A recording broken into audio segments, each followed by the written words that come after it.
Здравствуйте, товарищи! Мы начинаем цикл информационно-аналитических программ «Панорама недели».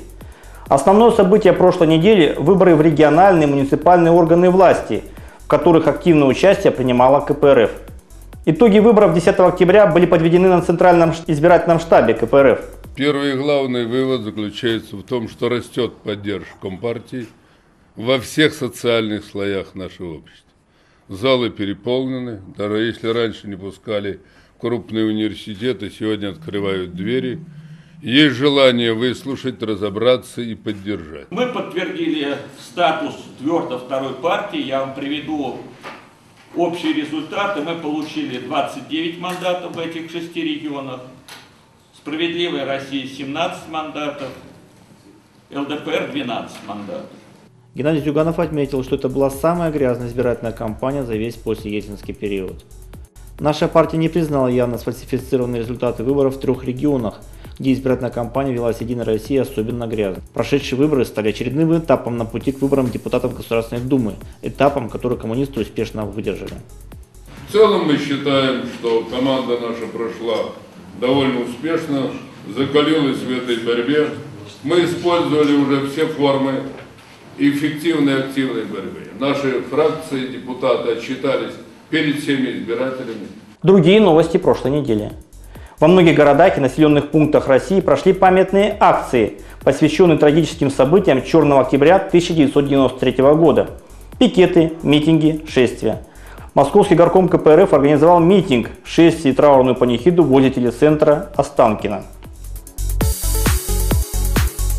На прошлой неделе президент Медведев сделал скандальное заявление в отношении президента Беларуси Лукашенко.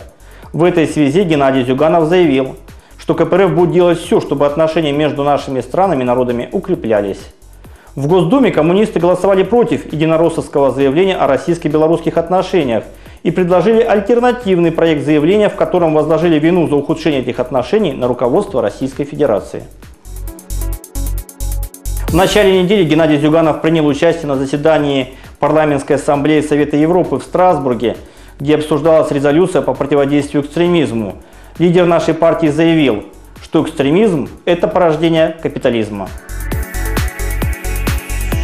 На прошлой неделе руководство КПРФ обратилось с заявлением к избирателям об оказании материальной помощи партии.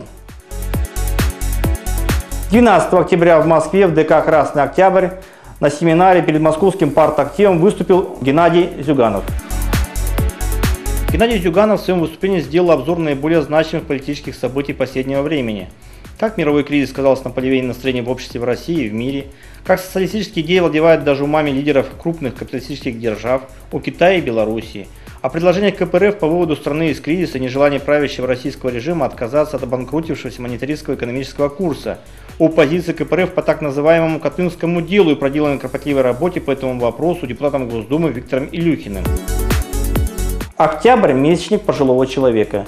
Коммунисты Северной Осетии собрали гуманитарную помощь и раздали ее пожилым людям и малоимущим семьям. 5 октября, в День учителя, депутат нашей фракции Олег Смолин на заседании Госдумы поднял проблемы российского учительства. Геннадий Зюганов направил письмо президенту Медведеву с предложением проиндексировать зарплату учителям и рассмотреть вопрос о соответствии главы Министерства образования и науки Фурсенко занимаемой должности. В Барнауле коммунисты организовали пикет против роста цен. Этой же проблеме был посвящен пикет коммунистов в Зеленогорске Красноярского края. В городе Балаково Саратовской области коммунисты организовали митинг против роста коммунальных тарифов. После митинга граждане перекрыли дорогу и пошли шествием по центральным проезжим магистралям города. В Ульяновске коммунисты провели митинг против планов уничтожения музея Ленина. В городе Кирове комсомольцы на акцию «Антикапитализм-2010» вышли в белых халатах. Человек плюс капитализм равно дегенерат. Тем самым символизируя, что капитализм опасен для здоровья. Получите рецепт спасения от заразы капитализма. Комсомолец Магомед Сатиаджиев стал чемпионом мира по кикбоксингу в весовой категории до 81 килограмма. Соревнования проводились в Словении. В подмосковном Щелково Состоялся матч третьего тура высшей лиги первенства России по мини-футболу между командами КПРФ и Пермским Арсеналом, в котором победу со счетом 4-3 одержала команда КПРФ. До свидания, товарищи!